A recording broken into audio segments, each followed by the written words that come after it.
Ladies and gentlemen, Crown Jewel just wrapped up about 10 minutes ago. I am here to give you my thoughts and opinions and review of the show in general. You ready? I'm ready. Let's go. So just a few observations before I get into it. I was pleased with the fact that they used drones for this show. I did overhear Michael Cole saying they used about 2,000 drones for the setup, which was amazing. You know, some of the entrances looked great. Bray Wyatt's entrance, Damage Control's entrance, Bianca's entrance. Karrion Kross had this hourglass arrangement for him, and Drew McIntyre had the flaming sword, which was really cool. So I love that. Triple H made another good call in terms of how he structured the show and the matches that were going to go on. It did seem as though the weakest matches filled the beginning, and towards the end the show got better. The Saudi crowd is absolutely amazing. These shows have, you know, they're a bit divisive. They have a bit of a divisive, you know, forum around amongst wrestling fans, but nonetheless it was great to see that they really carried the show with their energy, and I was really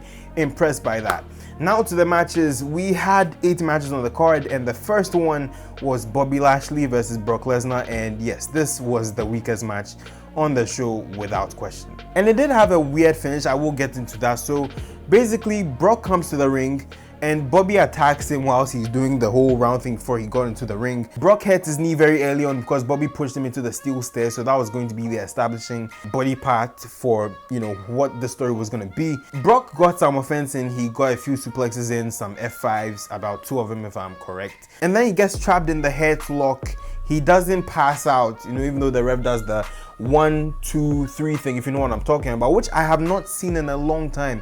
As of about maybe a few years ago, WWE started doing this thing where you raise your hand once, and if your hand dropped just one time, match over, you know. But for this one, they did the 1, 2, 3 thing. So that was that. But there was one spot in the closing stages where Bobby has Brock in the hurt lock, and Brock counters it into a pin, and because Bobby still had the lock in and refused to give it up, he lost the match off of that. Bobby was confused. He attacked Brock after the match. It was a bit heelish, you know, but judging by how the crowd reacted to him, it did make sense that he would work heel in some regard. But it does look like the story is not over. I did predict, and I didn't give it much credence, or not credence, but I didn't give it much time when I was doing my review. I didn't even review it in the original shoot I did. But I did say Bobby was going to win. I got that wrong. So yeah, man, Bobby took the win. Brock took the win. Jesus, what's happening to me tonight? And then we had Damage Control challenging for the WWE Women's Tag Team Championships that they lost about 5 days ago on Raw to Alexa Bliss and Asuka, and this was the most shocking outcome of all the matches that I had seen.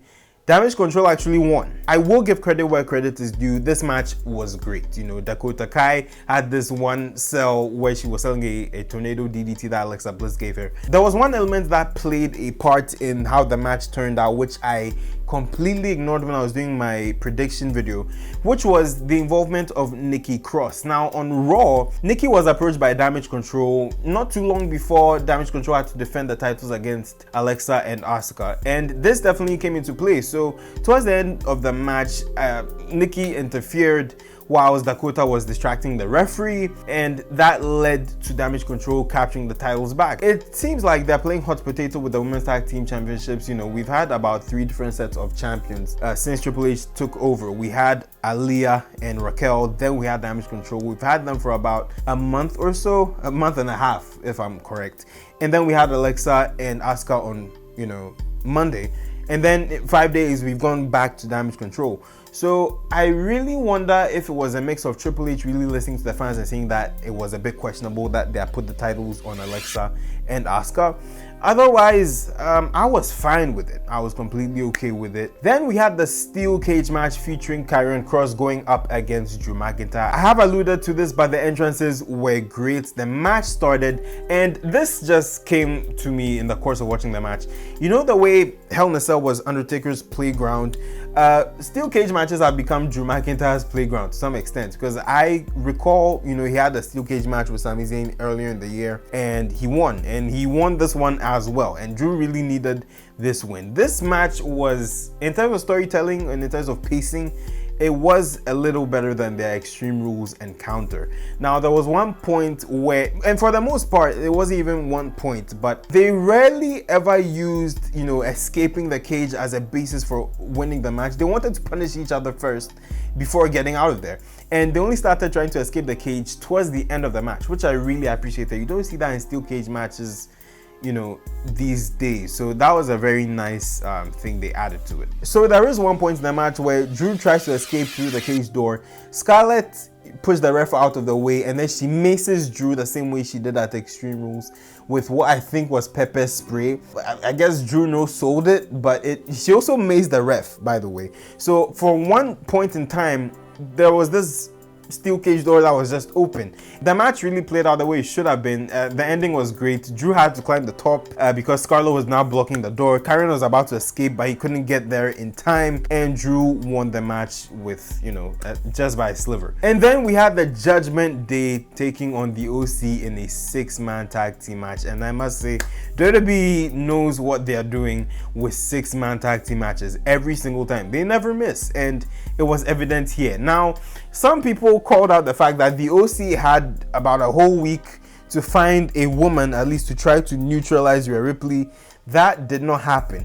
By the way, speaking of Rhea Ripley, Michael Cole acknowledged the fact that she had a different hairdo and said that earlier in the day, Rhea had told him she was paying tribute to the late, great Beth Phoenix, which Beth Phoenix is not dead, but she did maul her a bit. No, not a bit. She mauled her with a concerto at Extreme Rules was it 3 weeks ago? 3 or 4 weeks ago. It was really not that long ago. But the match ended because of interference from Rhea Ripley.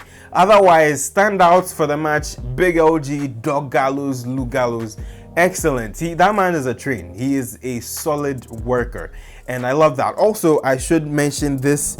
For the first time ever, we heard Michael Cole say Bullet Club on WWE television. If there was any indication that times have changed within the company, there it is right there. So that was pleasant to hear, acknowledging the history and the lineages of these wrestlers. Rhea is a menace that needs to be stopped. Michael Cole made a comment somewhere along the lines of someone needs to kick her, you know what. So that was pretty funny. And then we had a match that I'm sure has shocked a lot of people in terms of the quality of the match, which was Braun Strowman versus Omos. And as my man Big E would say, big meaty man slapping me. And you darn tootin', that is exactly what happened. I enjoyed this match. First of all, props to Omos. He has new ring gear. Braun came out, energetic entrance, really cool. The fans, he's really over, everywhere he goes. And then you had the match start, and Omos dominated most of this match. He was trash talking Braun Strowman. When I tell you that this is probably, and I'm sorry, I'm going off on a tangent, but this is the best Omos match we have seen so far, and I can only trust that he will get better. The verbal element has added another layer to his character, which I think he was lacking for the longest time. And personally, as an African man, Nigeria is, their cousins or our sister nation, like 2 countries away from us. Omos was like, come here, and they beat you. And as someone that's watched so many Nigerian movies and has had so many Nigerian friends over the course of time, it was a very funny thing for me. So that's how I related to it. If you're African and you know what I'm talking about, leave a comment down below. But it was really funny. So that happened, and out of nowhere, and I called this, I did say that Braun Strowman was going to pull off an Andre the Giant Hulk Hogan-esque power slam. That's exactly what happened. But he goes for the pin, and that was it. The match was done. Otherwise, I was shocked to see Braun Strowman being manhandled by Omos, even though, Omos is 7 inches taller than Braun. He is also close to 100 pounds heavier. So, that was going to happen. Otherwise, I loved this match. If this match is the end of the rivalry, it was fun while it lasted. It's just a shame that people didn't give it a chance, because I was watching Kicking It with Ross, and shout out to Ross, by the way. But he did say that when Omos comes on screen, he just doesn't care. I understand it, but, I think he should be given a chance. He's definitely not the Great Khali or a Giant Gonzalez. He is a much better version of these 2 people, and I am really excited to see what happens next. If he does join the Hurt Business, if it's reformed, I'm just saying that. I don't know anything, but yeah. Also, I need to make mention of the fact that a lot of people have said that where was MVP? It turns out, and I don't know how true this is, but I read from Rajgiri that MVP was written out of the show because he was Muslim and he turned atheist, and that's a crime punishable in Saudi Arabia. So to not risk, any safety issues of any kind, I guess that's why he stayed back in the US, which, And then we have the Usos defending their undisputed WWE Tag Team Championships against Butch and Rich Holland, the Brawling Brutes. This was a fun match. Now, Michael Cole pointed out that Jey Uso said to him that he thinks he has a broken wrist because he had like a brace on his arm, and he thinks he suffered it on a European tour that they did. So that definitely did play into the dynamic of the match. I would have expected Jey to wrestle less, but he was a very integral part of the match, and good on them. This was a very, very fun match. It definitely brought the crowd to a certain level. The crowd was very interactive, so it was amazing. I love this match. There's not too much I can say, except, the Brawling Brutes are getting better and better each week. I would have loved to see Sheamus there, but it was great that, this happened the way it did. The Usos will go on to Friday Night SmackDown in Indianapolis on Friday to take on the New Day, and if they win, then they become the longest reigning tag team champions in WWE history. I can't believe I just made that blooper, but yes, that is kind of the implication. The New Day is not willing to let the Usos cross them in any capacity. We had Bianca Belair defending her Raw Women's Championship in a last woman standing match against Bayley. This match was more fun than I thought it could have been. I loved a couple of things about the match. First of all, it does seem as though they combined elements of so many last man standing matches across the years. I could personally see two of them. So I could see the influence of Undertaker and Batista's Backlash 2007 World Heavyweight title last man standing match. I could also see Extreme Rules 2010 John Cena and Batista, especially with the ending. What happened, and this match was so chaotic, I'm not going to remember everything. They did so well. Chairs got introduced, tables got introduced. There was a golf cart that Bianca drove. Well, Bayley introduced it first, tried to run Bianca over. That didn't work. Bianca drove this golf cart with Bayley on top to the ring. And then we had an I am the table spot. If you watch the Botchamania videos, you know what I'm talking about. But basically, Bianca was supposed to pull Bayley into this table. That didn't work.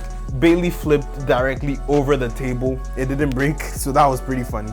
And then they get into the ring. There's a ladder spot and there's a chair spot, and it looked really nasty, and I was worried for Bayley. But Bianca hits this KOD onto a steel chair, and Bayley, I think, was trying to position it well, but it didn't really, it didn't line up properly. And Bianca lands torso first on the edge of the chair, and it gets mangled. And then Bayley, I'm sorry, I'm messing up the names. You get what I mean? But then yes, Bianca has the KOD on Bayley. Afterwards, she puts Bayley in this ladder, locks her in, and pushes her under the last turnbuckle. So she effectively traps her. Bayley can't get out. Bianca walks away. SmackDown World Women's Champion. Jesus, I am so tired. You guys, I'm sure you're keeping up with me at this point. But yes, it was a fun match. It was as chaotic as it came. And then Bray Wyatt showed up, and man, the Saudi crowd just loves Bray Wyatt. It's undeniable. This man is a star. He mentioned his wrestling lineage to some degree. If you know Bray Wyatt, you know his dad was IRS. His brother, Bo Dallas. You have his uncle, Barry Windham, who a lot of people are saying is an influence for the current Uncle Howdy character. So that was a very interesting thing. Uncle Howdy did interrupt him because Bray was mentioning, wearing the mask and becoming a monster, which was a clear reference to The Fiend. I just remembered to mention this. But before the Women's Tag Team Championship match, Alexa Bliss was standing next to a screen backstage, and Bray Wyatt's logo flashed on the screen, and Alexa just reacted. She was a little distracted. So that tells me that Bray has not forgotten what happened at WrestleMania 37 when Alexa seemingly betrayed him. So that was a nice story element. I just remembered it. I'm glad I did so I could mention it. But yes, after that, for the first time after an Uncle Howdy promo, we saw Bray just stand there and just shrug.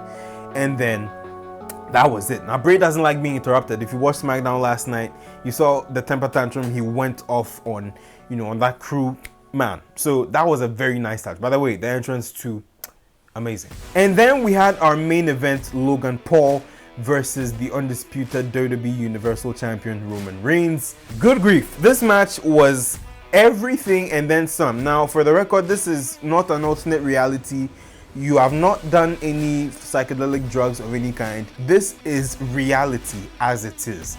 Roman Reigns really took on Logan Paul, and Logan Paul gave him the business. Now, I did mention that this was not going to be a squash match, so if you were expecting that, I'm sorry.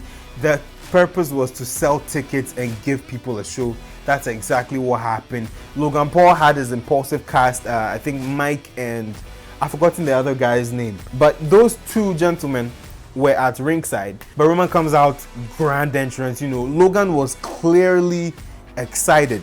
So much energy to release. The match started. Roman seemed to be underestimating Logan, and Logan proved himself. There was one part of the match where Logan hits a buckshot lariat. Incredible. That got Roman for like a 2.5 count, which was amazing. I understand that a lot of people are now seeing Logan Paul wrestle for the first time, even though this is his third match, and you don't keep those expectations low, because Logan Paul is as good as they come. In the beginning stages of the match, they were establishing the fact that yes, Logan has an amateur wrestling background, and he was going toe-to-toe with Roman for sure, because to some extent Roman underestimated him, but there were parts where Roman would take him into the deep water. So this is where things get ultra chaotic, right? So there's one point in time, I think Logan Paul gets Roman outside the ring. He hit a version of the Superman punch, got him out the ring. He set him up on the Arabic announce table, and then he goes for his phone and he does that crazy direction changing springboard, I don't know what to call it, the crossbody splash into the table while still holding his phone. And after he landed on Roman through this announce table, this man is still holding his phone, then he just throws it away. And then they get back into the ring. The Usos try to check on Roman. That didn't really go well, and then they go to the impulsive guys, drag him in, and then they square up with them, just knock him out with super kicks. And these boys just sold for the Usos. And then Jake Paul made his entrance and he knocks both the Usos out, and then Solo Sikoa gets involved. WWE officials come in, try to separate both men. Logan Paul does this amazing suicide dive that was almost Undertaker-esque. Undertaker and his WrestleMania suicide dives, that's what it looked like, onto the Usos. And as he gets back into the ring, Roman is just waiting for him. Superman punches him, follows up with a spear, 1, 2, 3, that was it. But it was what happened after the match. Roman established some credibility for Logan Paul, exhibiting how scared he was to lose the championships, then saying, I never want to see him ever again. Take him back to YouTube. I should mention this, Roman Reigns also called out KSI and Mr. Beast, which was it was the funniest thing ever. But besides that, he established credibility for Logan Paul as a wrestler, saying, I never want to see him again, take him back to YouTube, and actually looking scared, selling the fact that Logan Paul, that he hit the one lucky punch about twice in the match. He sold that all the way through to the end. So yes, that was a great showing from Logan Paul. Overall, yes, I did about 6 of 8, so I only missed 2 matches, the Brock match, and I want to believe the Damage Control match. Aside that, I got everything correct. What I will start doing next year is I will make sure to run percentages as I go along in the year, because I really want to establish some credibility with my predictions on this channel. I don't want to give any BS to my audience, so that's interesting. I do have a couple of shout outs to give, as I promised. I have a shout out to give to Kirk Taylor and MGT. MGT predicted Alexa Asuka, which first wrong. Bayley also wrong. The Usos got that correct. OC third wrong. Braun got that correct. Drew McIntyre, Brock Lesnar, Roman Reigns, you got the rest right. Kevin Taylor predicted Brock Lesnar, Roman Reigns, Braun Strowman. The only wrong predictions I see are the OC and Alexa. So good on you two. Also 6 of 8. I guess we're on the same level. That's going to be it from me. Thank you so much for watching this recap and review, or whatever chaotic thing of a video this has been. Comment down below. Let me know if you enjoyed the show. Check out this other video from my channel, YouTube Things You Like. Please subscribe, and I will see you in another one. Take care. Peace, my G's.